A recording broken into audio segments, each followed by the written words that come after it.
a devoted fan, and a plugged-in reporter. There is no better way to talk about hoops than that. Mia O'Brien and Mitch Northam have you covered for the W, the NCAA, Unrivaled, and anything else that involves a ball and a backboard. This is the Women's Basketball Podcast.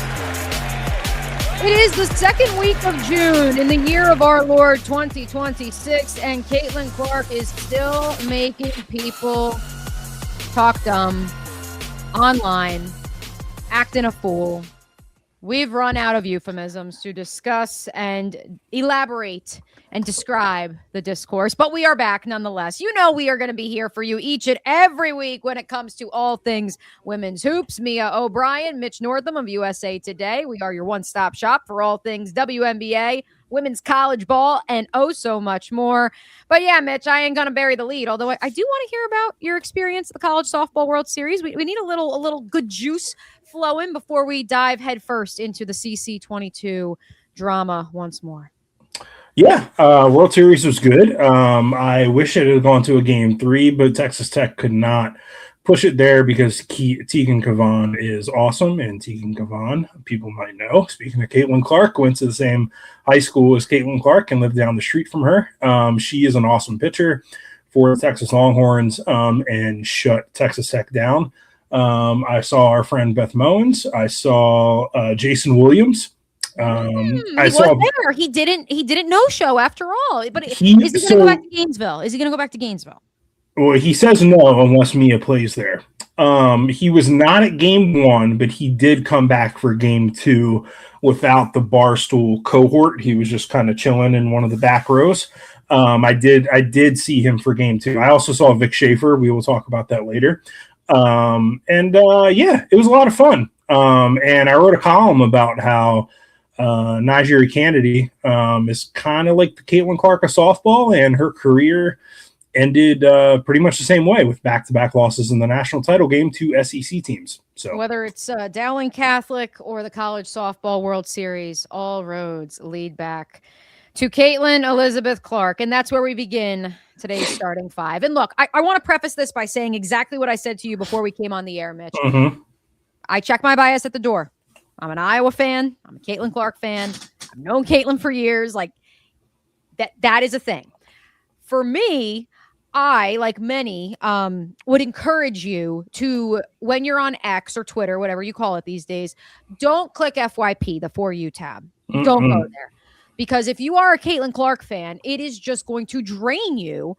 And when you're also in the midst of your wedding week, it is just this unnecessary drain that I never knew that was going to exist in my life, but here we are, and maybe I shouldn't be surprised. And so I want to start this conversation, which I have promised many of our listeners that once again, just like last week, we're not treating this with kid gloves, but we are also looking at it from a nuanced perspective. We also are not going to feed into the fear mongering of some of the quote unquote biggest names in sports media who suddenly want to break news and tell us that she's being traded to the Sparks and Stephanie White got fired. Like the parachuting in, and we could talk about Bill Plaschke because I don't think that is quite the parachuting of Skip Bayless and some it's a little bit different. Yeah. And so we're going to talk about that too. So I want to start with this, and this has really been the prevailing thought with many of the conversations that I've had.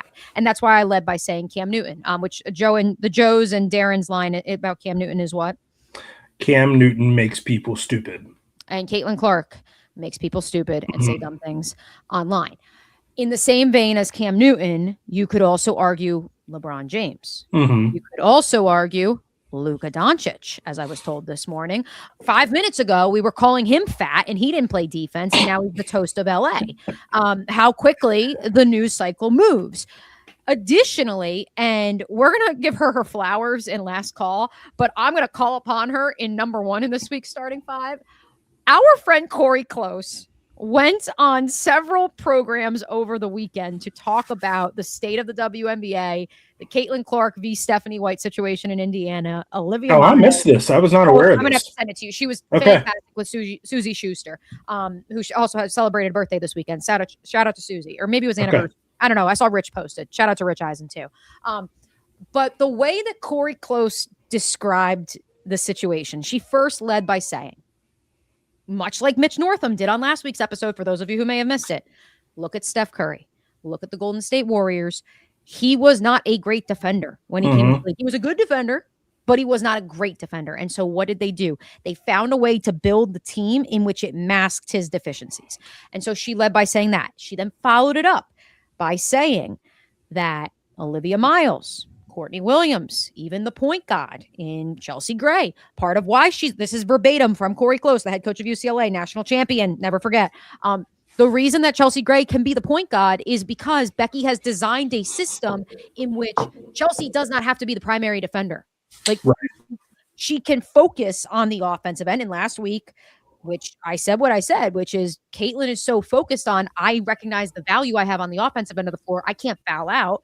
And that is why perhaps you see lackluster defense at times, because it's a business decision calculated, because she can't foul out, because then you give yourselves less of a chance on offense. You could argue that Chelsea Gray maybe at some point felt that way. And so a system was created to mask that. This is from Corey Close herself. And then Susie, who covered Los Angeles sports through the 90s, said, it reminds me of Kobe. And unfortunately, because he has now passed, we all talk about Mamba mentality. We all talk about the Hall of Famer, the girl dad. But the reality is early on in his coaching career, it was not all sunshine and rainbows out there in Southern California, folks. And his defense was questioned. His care for the game was questioned. If he was coachable or not was questioned. And here we are. And that was when he was in his teens and 20s. And Caitlin Clark was 24 years old. I will end my initial thoughts with this, Mitch. And Kevin keeps bringing it up to me, so I need to share it. We forget the NCAA tournament game, and I think I may have said this on a previous pod, but I'm going to say it again. The NCAA tournament first round game where Caitlin is mouthing off to the ref, and you can hear her father in the stands over the ESPN broadcast screaming, "Shut up, shut up, shut up." And so I say to you, we had proof of concept. Lisa Bluter, Jan Jensen, and Caitlin Clark herself have been very open. They have tried to coach this out of her. Like, she has admitted this deficiency. Like, it's a thing. And now the whole world sees it and the whole world wants to talk about it. But we've also known this existed for quite some time. And it's tough to shut off.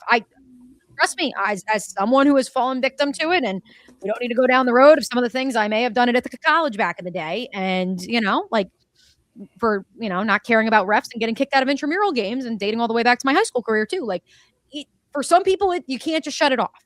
I get it. You can't just coach it out of them. But at the same time, it's nothing new. That's my thing. Yeah. To your point about where do I want to start? That's the floor. I know I just went on a 6-minute monologue, but I had. No, you're good. So I think this is just an extension of basically like what we talked about last week. And what I said last week was, I think we are witnessing a shifting narrative on the national scale among the mainstreams about Caitlin Clark. And, she was elevated because of her passing and scoring and the logo threes and everything. And, brought new fans into women's basketball and then into the WNBA. And so she brought all these eyeballs, and they followed her from Iowa to Indiana and, had a great rookie season. And then she got hurt last year. And now we are where we are this year. Right.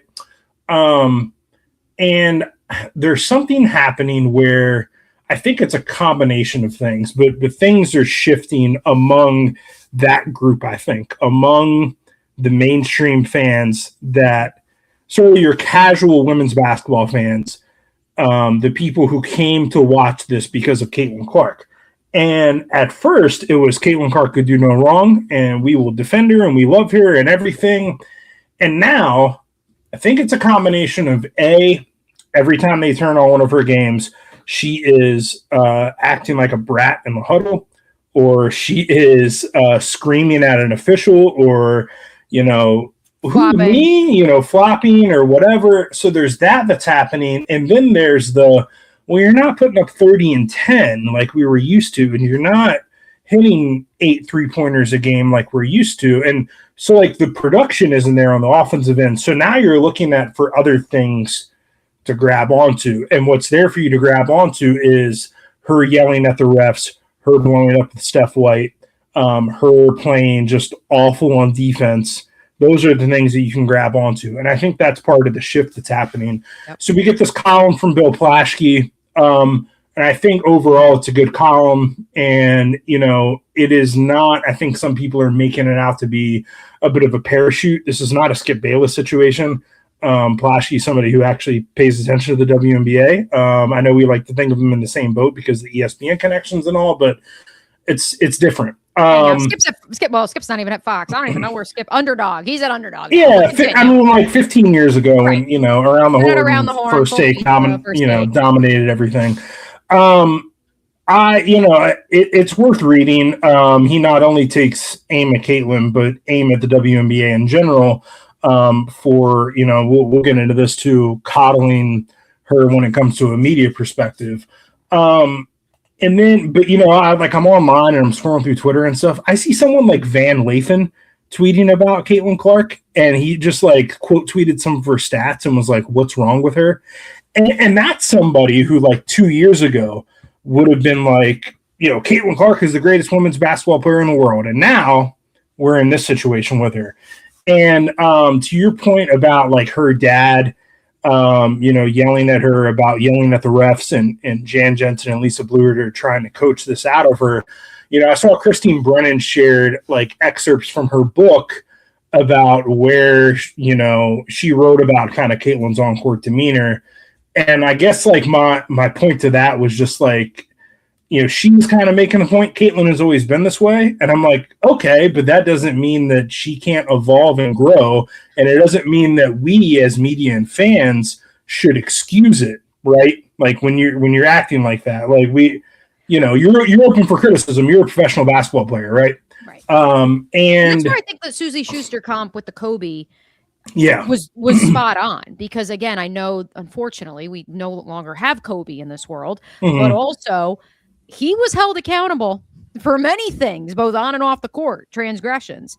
And we have kind of forgotten about a lot of that because we hold him in this high esteem. And the last time we saw him on a basketball floor, he dropped 60 plus. So that it's one of those things where we are in the news cycle right now. She is in her third year, her second, knock on wood, full season. And 5 minutes ago, we sat here on this pod. And by 5 minutes, I mean 3 episodes ago, we sat on this pod and we talked about how she was breaking records in the first 5 games of the season that we've never seen. And that's where that was literally 3 weeks ago. And here we are. The last thing that I've been thinking about with this, I've been thinking a lot about villains in sports, especially since the passing of Kyle Busch. Kyle Busch was somebody who initially, when he came into NASCAR, really wanted to be liked. But just saw that there was no path forward to that. And he was like, okay, I'll wear the black hat. That's fine. I will lean into this. I will be the villain. And he became one of the most iconic villains that the sport has ever seen, right? And then, we think about LeBron James. LeBron became a villain when he went to Miami. Yes. But it was apparent that LeBron did not want to be the villain and was really not comfortable being the villain and wanted to be liked. And then so you see him go back to Cleveland and, everybody's kind of rooting for him again. And we all forgot that he went to Miami and up and left his hometown. In 2016. And, he didn't really embrace it in that way. And I kind of wonder if this is perhaps the heel turn and the start of Caitlin Clark's villain story. Interesting. And I wonder if she is ready, because I see the interactions that she had in the press conference the other day about, we're still on this, we don't think about what you guys are writing about, and has a back and forth with the reporter and stuff. And I wonder how much she cares about being liked. And I wonder if she has decided, okay, well, if there's a segment of the fans against me, if the media is against me, and if the refs are against me, then I'll just be this. And I wonder if she's ready to just embrace that. Well, I will tell you, and I'm going to break in here. Oh, producer Dimitri, what's going on? So I have to acknowledge my bias. I am the opposite of Mia. I am sick of this bullshit with Caitlin Clark. Sure. But it's funny, Mitch. I was thinking something similar today while I was riding my bike, and I looked at the initial rundown. and everything. And you mentioned the LeBron villain, and it was the reluctant villain. I think at times it was pretty clear he didn't get that people saw him as the villain. Not self-aware. Right. So Mia, earlier in the show, you mentioned Luca, and Luca stirs a very particular feeling in me because when my son was younger, that was his favorite player. And we would always go to Charlotte when the Mavericks were playing.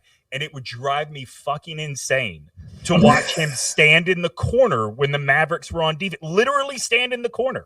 And play over Jalen Brunson, but who's counting? Continue. He'd rather wait for the fast break opportunity, right? Mm-hmm. Obviously that is not what Caitlin is doing, but when we look at you and there is so much video of the flopping, and more than that, so much video of what I would classify as whining. Admittedly, like maybe you don't, you don't see it that way. Nope, I did. Don't worry.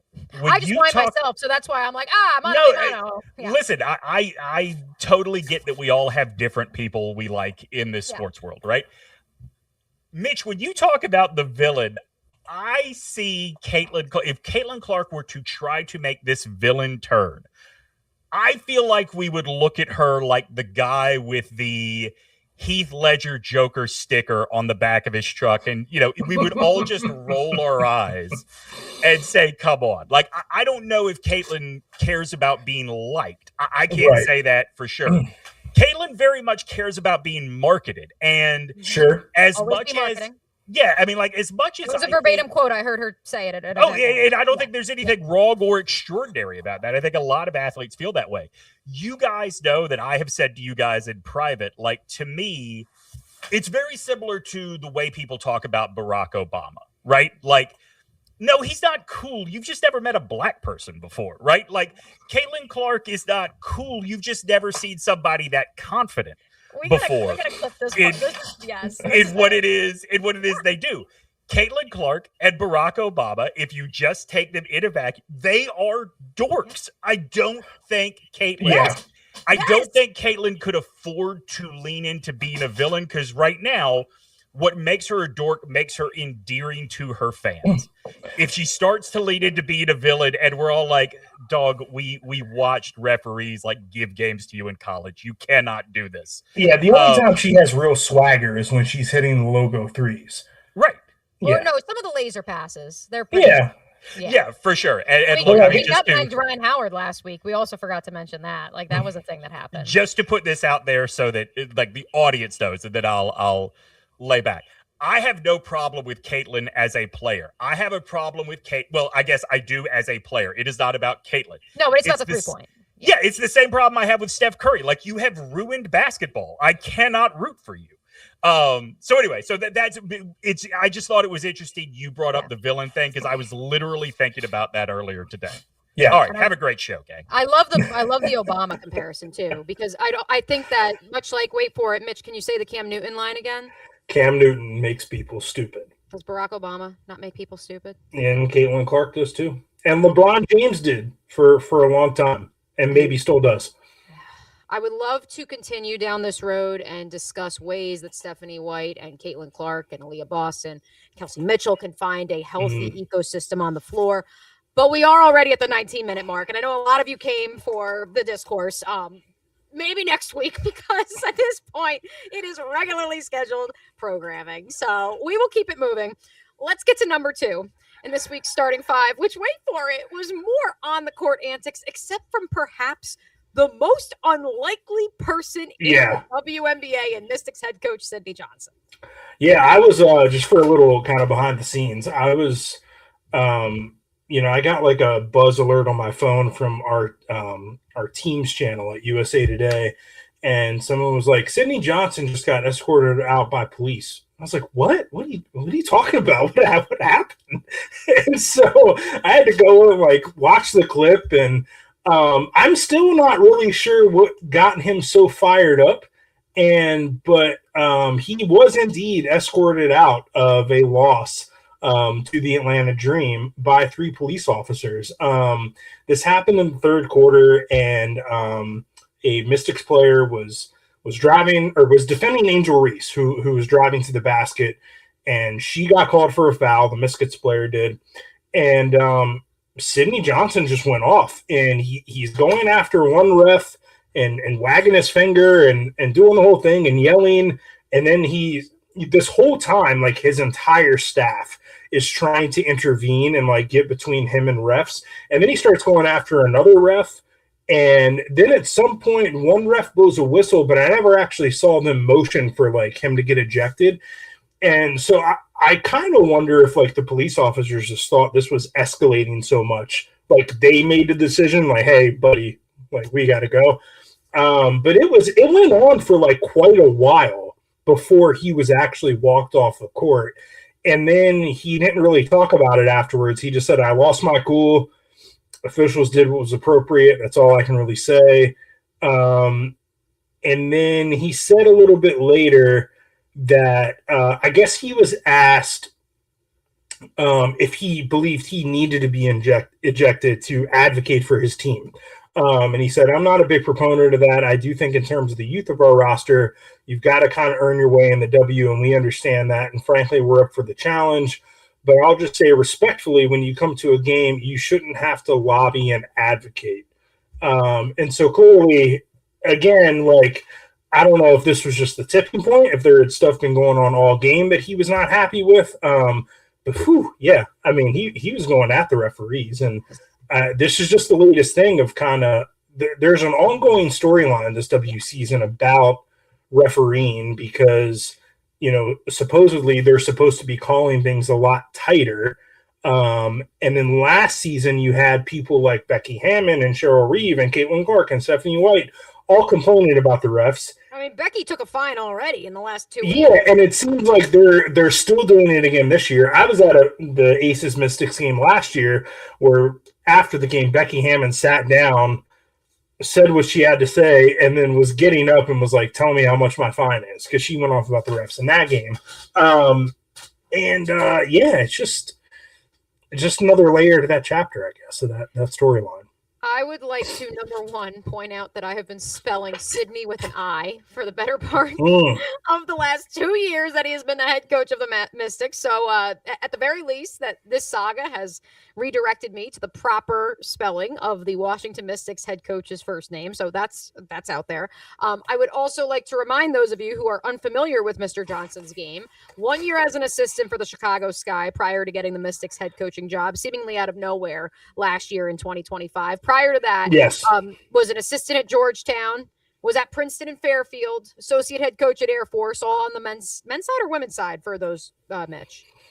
I know he has been a men's coach. Yeah, I'm pretty sure he was on the men's side. Yeah, I don't exactly remember the specifics of his resume, but it was a real surprise when he got the Mystics job last year. And now he is, I think, still like the de facto head coach and GM because now I can't even remember her name. The GM that hired him got fired. Yes. So he's still there. GM too. So your GM and your head coach both got fired. I love this line, and this is the one time you'll hear me cite Wikipedia.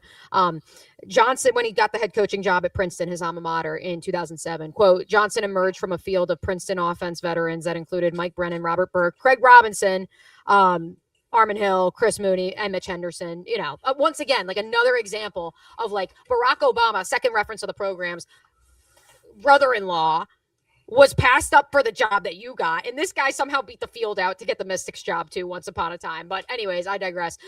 They are playing right now. We are recording this podcast on Monday night, June 8th. They are playing, ironically enough, Caitlin Clark and the Indiana Fever here momentarily in the DC area. And so it will be interesting because a lot of people have been speculating if Sidney Johnson's going to be available for this game because technically he should be suspended, but there's been nothing put out there that he's not available. So as of now, it sounds like he's going to coach tonight. So by the time you listen to this podcast, the game will have already happened. But yeah, just, you know, of note.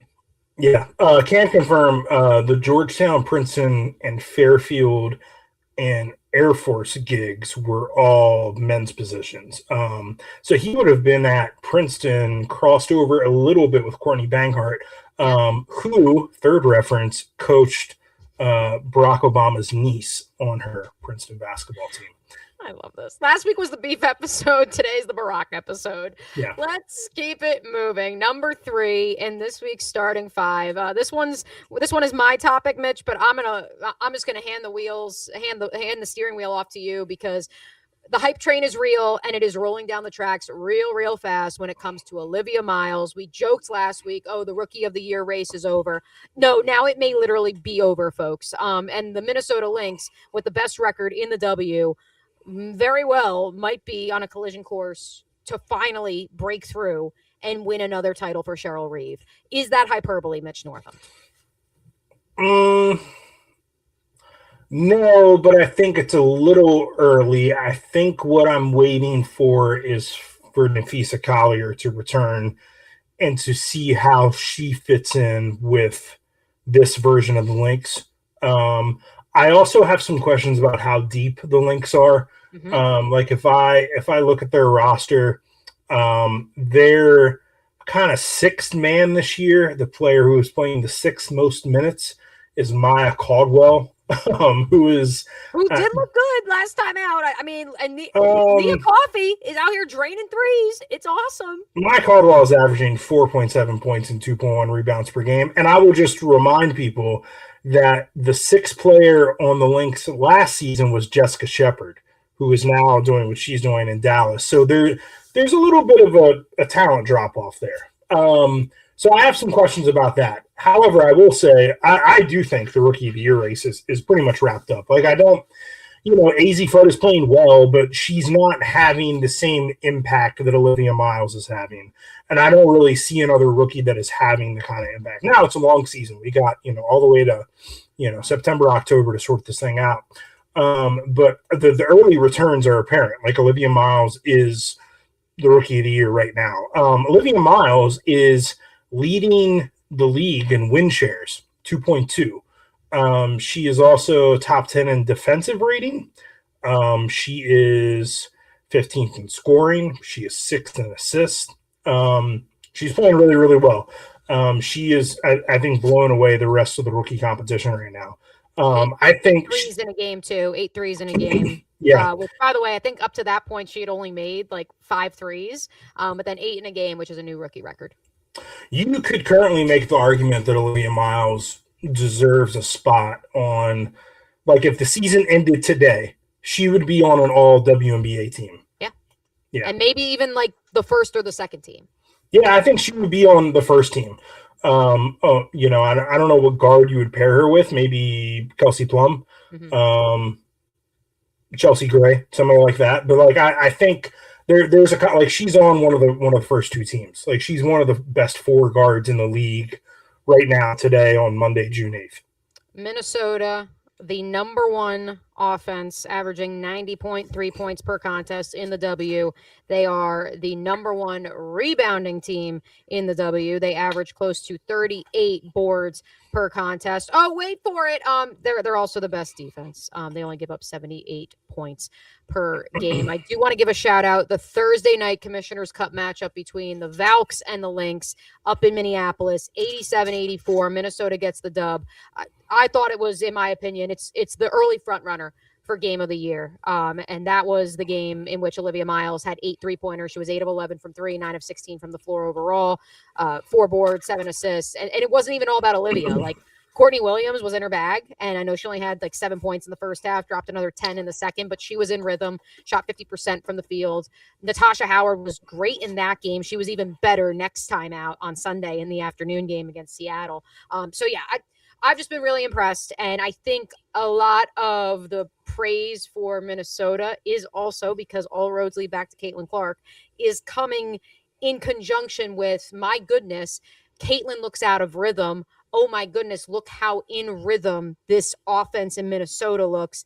And Cheryl Reeve is able to manipulate and evolve based off her personnel. And not that those two, like it's apples and oranges, but they are fruit. And so a lot of people are trying to throw them into the same bin. Mm-hmm. Yeah, a lot of ball left. A lot of ball left. It is June 8th as we record today's episode. Number 4 in this week's starting 5. Before we pivot back to the W, we do have to take a brief foray into the college ranks. I can't wait to hear not only about the barbecue that you ate in Oklahoma City, Mitch, but did you eat any barbecue with Vic Schaefer? No, I actually didn't have any barbecue there, but I did stumble into this just happened to be within walking distance from my Airbnb, this place called Florence's that won a James Beard Award and was on Triple D. And they had fried chicken that was cooked in like sweet potato juices. And it was fantastic. When I saw awesome. You posted fried chicken, I thought you went to the old Kevin Durant's, because I did one time I've been to Oklahoma City was back when that still existed, even though he had left, and it was awesome. So yes, but continue. Fried chicken and Vic Schaefer. What more could you ask for? Yeah, so I saw Vic Schaefer at game 1, and I couldn't kind of get to him in time. So game 2, I'm kind of hanging out on the concourse, and I knew I just wanted to talk to him for a little bit. And I was able to do that. He was kind of just hanging out and shaking hands and taking selfies, just, wearing a pair of khaki shorts and wearing a polo. And did he have a cowboy hat on? No, he didn't have a cowboy hat, but yeah, he was just hanging out there, doing the praise the Lord, hook 'em horns thing. And so, I wanted to talk to him about kind of the success that Texas is having in women's sports, because now this is, 2 straight years where they've won the title in softball, back-to-back seasons where they've gone to the Final Four of women's basketball. They have also, since 2021, won 4 national championships in women's rowing. They have won a national championship in volleyball in 2023. And this year they won an individual natty in women's golf. So, across the board, business is booming for women's sports at Texas. And so I was just kind of talking to him about that. And you can go to usatoday.com and usatoday.com and read that story. And I pulled some numbers, thanks to our friend Matt Brown at Extra Points, about the kind of investment that Texas is putting in women's sports. You can check that out as well. Just to kind of put it simply here, it's kind of something that no other Division I program is doing in the country. They're in the top 3 in spending in volleyball, women's basketball, and softball. I think only Tennessee is also doing that, top 3 in all those. But the other thing I talked to Vic Schaefer about was hey, so had some people leave your program this offseason. Go to South Carolina? I go to South Carolina? Yeah. So, how's that going? How do you feel about this team? All that good stuff. And he said, I've been he said, I think I'm as juiced up about this group as any I've had. I'm really excited about them. I'm excited to get in the gym and start trying to piece that puzzle together. He spoke highly about Zaya Van, who they got as a transfer from Oklahoma. And then he talked, glowingly about the freshmen that he has coming in. 3 of them, Addie Bjorn, Brianna Crittenden, and Aaliyah Spate, are all 3 ranked inside ESPN top 15 rankings for this year's class. And then there's 2 others that he has in the top 50. So, all that is to say is I think I'm kind of on board with him. And I think maybe there was some overreaction to what happened in Texas, because the closer I look at it, I'm well, you still have Madison Booker. And really, that's what matters here. Right. Madison Booker. You lost Rory Harmon, but that was to graduation. You were always planning on that.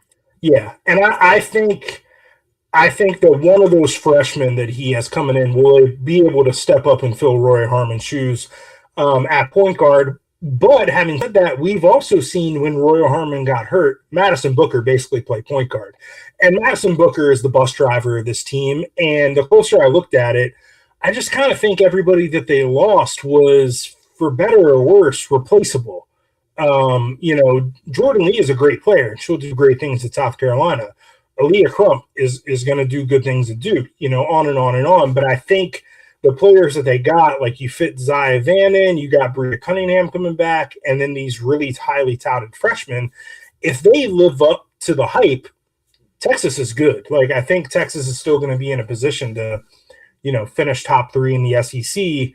And, they'll get to the second weekend of the NCAA tournament, and then we'll see what happens. So I think they're going to make the Final Four again. I didn't think they were going to make the Final Four this year, and they did. So we'll see. Last thing on Madison Booker, when I was at the Final Four this past year in Phoenix, I was at the WBCA, coaches hotel bar one night, sitting around talking with some coaches, and they were all kind of talking about the WNBA draft. Like, oh man, who's going to go number one, blah, blah, blah. And someone said, if Madison Booker was available, she would go number one overall this year. And like 3 other coaches at the table were like, yeah, you're right. Really? And I was like, wow. Okay. Interesting. We're going to file that one away. Coaches and W people, I think really highly of Madison Booker. So is she the Sonia Citron Award of the Year? Because that was the case when Sonia came out of Notre Dame. Apparently, the streets were very high on her, even if she wasn't the bus driver on her own team. Yeah, it could be. I think Booker is somebody who, like, it's going to be interesting this next draft in 2027. Juju will have the option to come out. She will also have the option to go back to USC for another season if she chooses to do that.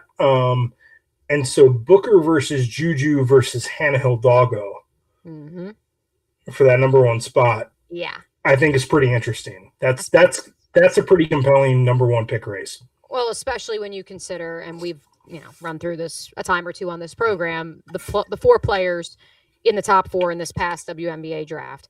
You look at AZ Fudd, and ultimately the decision was made because the ball needs to be in Paige Becker's or Arike Ogunbowale's hands, let alone Odyssey Sims as the backup point guard. You didn't need another mouth to feed, another chef in the kitchen, and that's why Olivia Miles goes to Minnesota, because she's easily the best remaining player. Awa Pham, the great unknown out of Spain, and then Lauren Betts. Some love her, some aren't as high on her game. The results so far have been mixed, but to your point, Mitch, it would have been very interesting if any of those players in the top 3 expected in next year's WNBA draft, which we got to play a whole college season. We'll see how things shake out for all 3, but if any of them had been available in this go round. Let's quickly hit number 5 in this week's starting 5, which I do have an update on. I have to ask, Mitch, have you been following the Sabrina Ionescu drama in New York? I know it's not drama because Chris DeMarco keeps saying oh yeah, she's good. But she's played 1 game so far, suffers the foot injury during the preseason game against the Sun. And, so on the shelf for 2 weeks, totally get it. No big deal. And comes back, plays a game. And now all of a sudden it's a back injury. And she went through her first full practice since she went back on the shelf on Saturday, and she was experiencing more back soreness. And so she didn't play on Sunday. And now she's not traveling on the road because they were like, oh, we want her to stay back and play against the practice squad guys. I don't know how we go from a foot injury to a back injury is my thing. And then there's some super sleuths out there on the internet who are suggesting that because Caitlin Clark, who has also had some back issues so far this season, and Sabrina used the same trainer in the offseason, Oh, that's a conspiracy. It's the trainer's fault. This is why you can't go on the For You page, folks, because then you just go down the rabbit hole. But okay. it is something that, independent of that theory, I've just been fascinated. And I understand, to your point, we got a lot of ball left to play. If you're Chris DeMarco, you want Sabrina Ionescu to be healthy when it matters most down the home stretch of the season. But and look, and Astier is playing great. I mean, a 24-year-old rookie who may end up on an all-rookie team. But at the same time, I want to see Sabs. I want to see Ionescu out there. And it's just a very weird to go from she was healthy, it's a preseason injury, she comes back, but now it's a back injury, and now we have no timetable. It's just very I have to assume this is all pretty new injuries, and new as in from the start of preseason on, because going back to the Final Four, when they had Team USA camp in Phoenix, we went and we got to talk to Sabrina, and she was like, I'm 100%. I'm good to go. I'm healthy.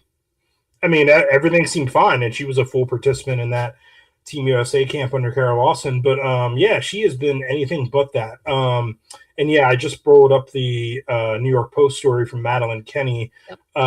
Chris DeMarco says, we kept her home so she can continue to play 5-on-5 with the practice guys, which is standard practice for us because before we can fully clear a player for game action. Okay. We also have to work on your Chris DeMarco impression. I have to work on I don't have one. I don't either, but sometimes co-host Rebecca Kopelman and Kevin, my fiance, have both been workshopping one together. Oh, does he have an accent? No, he just sounds like a finance bro, evidently. Okay.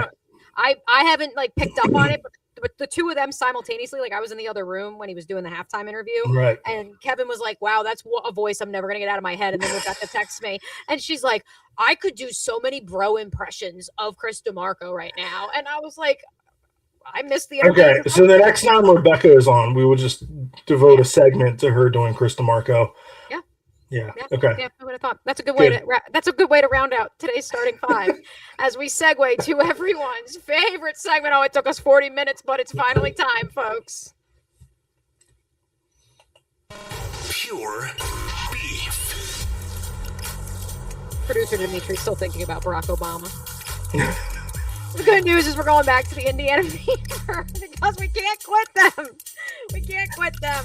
Mitch, take it away. You threw this one into the group chat for a nominee for Beef of the Week as soon as it happened. Explain the very latest when it comes to credentialing and the revoking thereof in Indianapolis. So, yeah, this happened last week, I guess. So Scott Agnes, and full disclosure, I don't know Scott. Never met him. I don't either. I know his work. I've read him. I have friends who are friends with him, but I do not know him. So he had his credential revoked by the Indiana Fever. And this happened, I think, he revealed it publicly on Tuesday. And he said that the Fever informed him via email that his credentialed access to all team events had been revoked. They said it was due to, quote, the spread of inaccurate and unsubstantiated information, and cited my tweet about Caitlin Clark being ruled out 100 minutes before they defeated the Portland Fire on May 20th. It seems like they had basically a beef with him saying that they were, let me go real quick to tweet. So the beef was with when he reported the late scratch. Okay, so Fever guard Caitlin Clark will not play tonight versus the Portland Fire. I'm told it's part of a strategic management plan for the season. And I guess that they had a beef with the wording of strategic management plan. And Stephanie White, said we're not managing anything. This is just a back issue. And I guess from my perspective, it sure sounds like it was a management plan. And I think this was in the Bill Plaschke column. If we revoked the access of every NBA reporter who is reported on load management for an NBA team, there would be no NBA reporters, because this gets reported on all the time. And, Scott apparently has, I guess, ruffled some feathers with the Pacers as well. And they revoked his credential. I saw that was something about the reasoning that they gave him was about parking somewhere he shouldn't have during the All-Star game or something. That's the first I'm hearing of that. Yeah. And Scott runs his own Substack. It's called the Fieldhouse Files with Scott Agnes. He says, following NBA All-Star Weekend in Indianapolis, those restrictions increased to no access, and I was taken off the email distribution list because I parked in the media lot, quote, without the appropriate passes or clearance. And man, I got to tell you, if it was a crime to park somewhere where you're not supposed to as a media professional, they would have taken my pass a long time ago. I've talked my way into lots of parking lots that I shouldn't have been in at Duke and UNC and NC State, because, I like to park where it's convenient for me. And sometimes I don't get a parking pass. And sometimes the people that tell you where you're actually supposed to park are wrong. And then, it's a whole thing. So anyways, I guess my whole point about this is and the WNBA has not commented and they have not stepped in. And I think this just kind of sets a really dangerous precedent to revoke someone's credentials over basically the wording of a tweet, and because you disagreed with something that he reported on and how he framed it, but you really couldn't provide any evidence as the team that was not true. And we did get a statement from the Professional Basketball Writers Association that said the PBWA objection, the strongest possible terms to any reporter losing access for the act of reporting, any effort to prevent reporters from doing the work of informing the public reflects poorly on any team and league which attempts to do so and runs contrary to the best interest of all involved, most of all the public. So yeah, I guess like that's my main thing is like I don't like the precedent that this sets, where a team just got a little angry about something, about their star player and how it was framed and so on, and so they yank an independent reporter's credentials. I mean, you basically taking away Scott Agnes's livelihood, essentially, is what we're talking about here. Which is why I don't fault him, by the way, for going on the media circuit tour. Like, I don't me neither. Going on Yahoo, going on every radio station in America. Like, please do, especially this time of the year.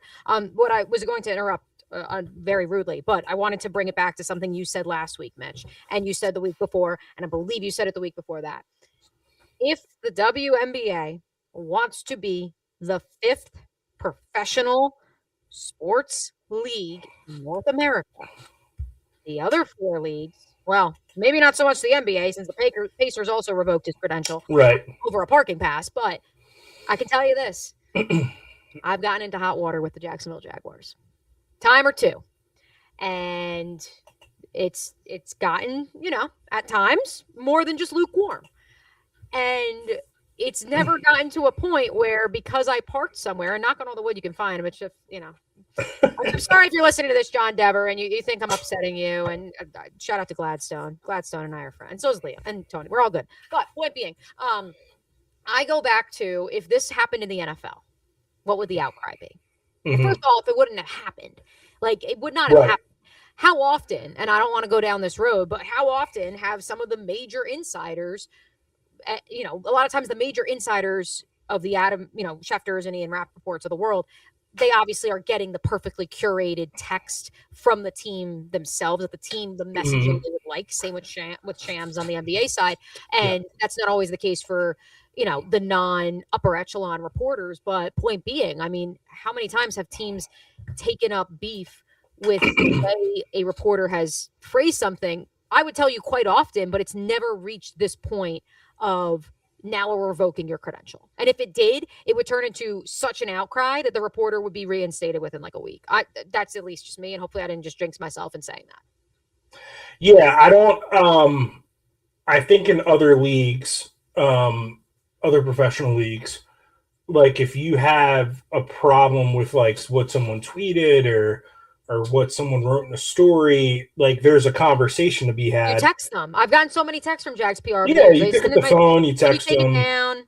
You pull them aside at the next practice or media avail or whatever, and you have a conversation about it. And like, hey, here's why we think this is wrong, and you hear both sides and whatever. That's what professionals do, right? And that isn't happening in the WNBA. And I keep going back to, like I've said before, as you pointed out, the WNBA wants the media to treat it like one of the big 4 leagues. And the WNBA and its teams keep telling us that they want to be taken seriously. But then they act in a way that is the exact opposite of that. And they want to be celebrated as this big 5. They want to be up there with the NBA and NHL and NFL and MLB. But then they continue to act like the media, like we should treat it as a charity. Yes. And we should be on their side. And we are promoting their league. We aren't allowed to critically report on them. Yes, we should be there to promote and not be critical. And that is not our job, as I had to tell an assistant coach in the SEC earlier this season. That is not my job. And by the way, again, from the makers of revoking Scott Agnes's credential, I bring you, what if Stephanie White had just stepped to the microphone at 6:00 and had just said, yeah, she tweaked something and shoot around. Our doctors say she's fine, but we're just going to hold her out as precaution. Yeah. Then Scott doesn't need to break news, and we don't need to have this media story. Yeah, this was all very avoidable. Going back to the whole thing with Caitlin and the injury reporting and on and on and on, and now it is spiraled to Scott getting his credential taken. But yeah, I mean, again, I've had this conversation with a couple of people. for fans that might not know, the WNBA this season has a tiered credential system. And the tier 1 people have access to, pre and post game, and they have access to press conferences. And before the games, you can talk to players on the court and yada, yada, yada. The tier 2 people have much less access. I think they only have access to the post game press conference. All that said, someone told me, they're like, I think this is the road back to them opening up locker rooms again. And folks, that's never happening. I don't think that's ever happening in the WNBA ever again. I think that the WNBA, number one, the players don't want locker rooms open, okay? And I don't think the WNBA, having just gone through a tense and lengthy CBA negotiation with the players, they don't really care enough about the media, about the reporters who cover the league, and they don't care enough about storytelling to go to bat for us against the players. That is not a battle that they are willing to fight. And I think the toothpaste is out of the tube when it comes to that. I don't think locker room access is ever coming back. So, this is the way the media is going to work now in the WNBA. And the WNBA kind of has us over a barrel, unfortunately, is how it is right now. Like, it's just how it is. They're in control right now. Like, I don't really know what can be done. Like, I don't know. Like, what happens? Like, again, I just think it's a dangerous precedent to set with revoking Scott Agnes's credential, and the fact that, like, it seems like this is gonna just happen. Like, it doesn't seem like the league is stepping in at all to tell the Fever, hey, no, you got this wrong. You need to give the credential back. That sets a dangerous precedent to me, and I don't like that as someone who, covers women's basketball for a living. I don't cover the WNBA as much as I cover college, but it's really not a good look for specifically the Indiana Fever, but I think the WNBA at large. And that is why it is this week's Beef of the Week. We continue with this week's Making Money with Mitch. Oh, happy day. A 3-0 week for Mitch Northam. He bounces back, folks. He is back in the green. He's now 5-4 overall on the WNBA season. Who is in this week's 3-pack, Mitch? We got the Liberty on Thursday night, taking on the Atlanta Dream down in Atlanta. I like the Liberty to cover 5.5 points. This is I can't remember what it's called now. Champions Cup? Commissioner's Cup. Commissioner's Cup. I'm thinking soccer. Yes. Commissioner's Cup game. So I believe it's on League Pass. But yeah, I like the Liberty to go down there and to cover 5.5 against the Dream on Thursday. Liberty are playing pretty well right now. The Dream, I think, went 1-1 in their last 2 games. So, I just like them to go down there and make it close. I like that pick as well. I will also stick a pin in the Atlanta Dream. We will circle back to my other NBA comp for their tag team at the top of the depth chart in just a second. Who's number 2 in this week's 3-pack? Friday night, 7:30 p.m. Eastern on Ion. We have the Toronto Tempo traveling to the Washington Mystics. The Tempo are road favorites, and I'm going to take them to cover 2.5 points and get a win. I just think the Tempo are, I don't know, like roster makeup wise, if they are actually the better team, but they are playing better basketball right now and playing better as a team. And I think they're going to go down to Washington and get a W. Kiki Rice still out with that ankle injury. She was at practice over the weekend, spotted wearing a boot. And so certainly a situation to monitor. Also want to give flowers to the only Brittany Sykes. Yes, in case you heard the pod last week, I waived her in my fantasy league on the 3rd day of the WNBA season. What has she done since then? 221 points. That's the most for a player on an expansion team in their first 11 games in 30 years of the WNBA's history. Obviously, Mitch. Obviously. So shout out to the Tempo. Shout out to Sandy Brondello getting work done up there above the border. And then I think this is our game of the week. We got the Lynx visiting the Las Vegas Aces Saturday, 8 p.m. Eastern on CBS and Paramount Plus. The Aces are 2.5 point home underdogs. And I I will take Asia Wilson and the Aces to cover that. I would think that's the folks in the desert just looking at Minnesota and saying you've won 7 straight at some point. Like you have to have a heat check. So I like it. I like it.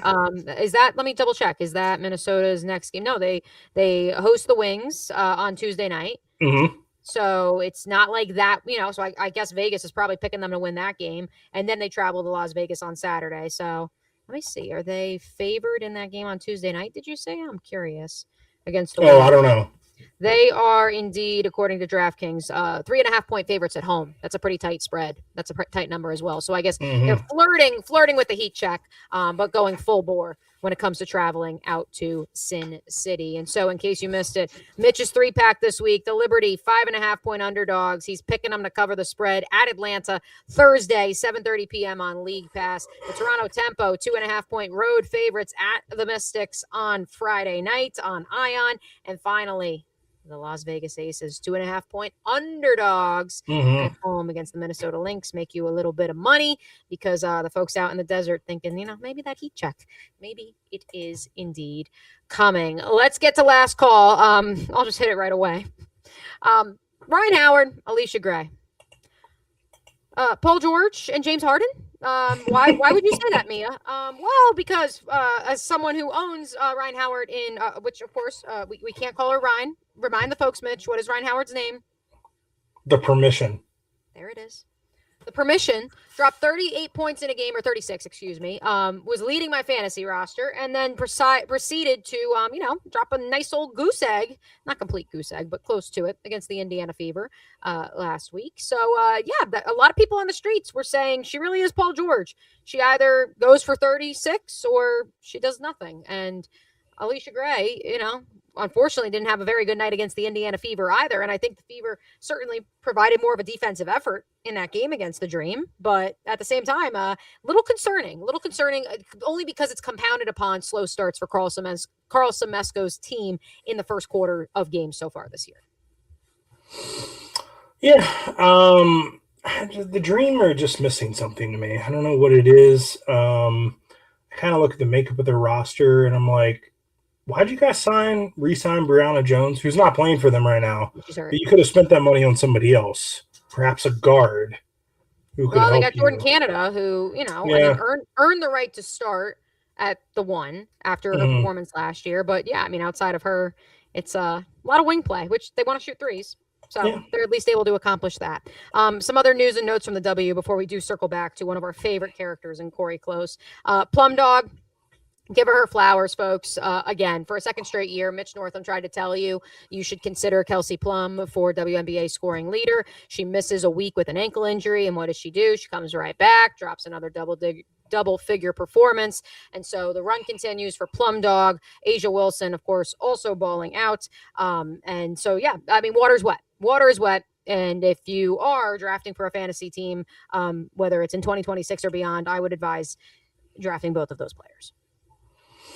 I wish I had Kelsey Plum on my fantasy team, and I do not, unfortunately. Yeah, she is a walking bucket. Shout out to our friend Cam Brink. It's been up and down, but a little bit more up than down lately. We haven't had to talk about her in Beef of the Week. And by the way, earlier this week, Kelsey Plum asked about playing with Kate Martin, who is still in a developmental contract, and she said she's looking forward to play with her for a long, long time. And so I know that's a little sliver of hope for those who are hoping that Kate Martin signs a full contract with the Los Angeles Sparks. Okay, so the Corey Close of it all. I already mentioned the interview she did with the Women's Sports Show with Susie Schuster. Honestly, between that and there are people out there on the streets being like, Corey, you speak the truth. You praise Cheryl Reeve. You praise Caitlin Clark, but you call a spade a spade. I'm just saying, man, in a day and age where a year ago we were wondering, is she ever going to win the big one? If they don't win it this year, she really is James Franklin. I just wanted to give Corey her flowers because she's been making the rounds. Last year, prior to a late night tip for UCLA, she went on Fox's pregame show at 7 a.m. local time in Los Angeles when she had to coach a game later that night, did the pregame, then went and coached a game. I don't know, man, I'm loving this character arc for Corey right now. Corey Close and Cheryl Reeve are very similarly coded, I think, like kind of give off the same vibes. Can I give you a prediction? Yes, please do. So our 2028, when we go to the Olympics, Kara Lawson will be the coach. Pretty much every U.S. Olympic coach that we've ever had, except for Gino Auriemma, does one cycle. So they're for one team. I think in 2032, your Olympic coach is Corey Close. Ooh. I'm going to put that out there. I love it. That's my prediction. Like I said, if you haven't listened to the segment that she did, like go watch it. Like, yeah. She truly like has no issue calling a spade, calling people out, but also like in the kindest and most constructive way possible. And then following it up with like, well, if they did this, like, I was just very impressed. I think our podcast has done a 180. We are Corey Close fans. So. Corey Close, I think, like a couple of things going for her. One, I mean, the big one is like has the big credential that you need now, national championship, which is something that Kara Lawson does not have. But if you go back and listen to our very first episode of this podcast, I laid out all the reasons why Kara Lawson would be the next coach of the U.S. Women's National Team, and I was right, so I'm going to take a little victory lap there. But Corey Close has the natty, and she is well-liked, and she is a former WBCA president, and I think is being seen more and more as an ambassador for women's basketball, and I hope people can't hear that, but my phone is ringing. Oh, that's fun. No, they can't hear that. Okay, so that's the good news. Great. That's awesome. Anyways, that's my point. Yeah, I think Corey Close, 2032. I don't even know where the Olympics are in 2032, but I think Corey Close will be the coach of your U.S. Women's National Basketball team. That feels like an appropriate place for me to kick it to Mitch to see if he has anything else for last call before I do give a plug from the other bosses over at the Walt Disney Company. Take it away, Mitch. Anything coming up at USA Today? The 2032 Olympics are in Australia. Anyways, I don't really have anything big to plug. You can go over to my byline page on USA Today Sports if you want and check out all the stuff I wrote from Oklahoma City last week from the Women's College World Series. I've also continued to bump out some NASCAR stories. So yeah, go check that out. I want to let you all know from the sources, June 21st. We don't know our production schedule next week for the Women's Basketball Podcast, just because Mitch and I will both have various responsibilities, be out of town at different points, but we will try to get you guys an episode at some point next week. But if we don't, which we should, but if we don't, June 21st will be Women's Sports Sundays, first episode on the mothership, ESPN, in the formerly known as Sunday Night Baseball time slot. It is a 9-week run. It is, I am told, a rewrapped version of WNBA Countdown with one exception. There will be a July studio show where they will basically be doing a state of all of the various women's sports. And there's going to be a full comprehensive campaign from the entire Walt Disney Company. And I'm looking forward to it. And what's cool is outside of, if you read between the lines of rewrapped WNBA Countdown, that's to say that most of the actual games that will follow this studio show will be WNBA games. And my assumption is Malika Andrews will be hosting it. But from what I was told, that July standalone studio is going to pull in some male on-air talent as well. And all of that is still to be determined. And I'm excited to see what unfolds because I appreciate that my other employer is very much leaning in to women's sports and investing in it. But I'm also very fascinated to see how it's received and also fascinated to see how it unfolds in year one. Cool. Excited to watch. Yeah, it'll be a good time. Listen, it's July. Outside of the Upshot League, which, oh, by the way, you should go back and listen to this week's episode of Talk It Up if you enjoyed this little program. I told Mitch, I didn't tell Mitch that he got a shout out, but I did tell Mitch that Harmony Turner, formerly of Harvard, now the Savannah Steel, like I would run through a wall for her after interviewing her today live on Talk It Up on Action Sports Jax here in Jacksonville because she has an incredible story, the nonprofit work she does from her hometown in Texas, like rock star. Lindsay Pulliam also came on the program today in studio. She was great. And we talked about Maryland because she is from Silver Springs. So shout out to the DMV. Oh, cool. That's awesome. Absolutely. Harmony Turner's great. Ivy League legend.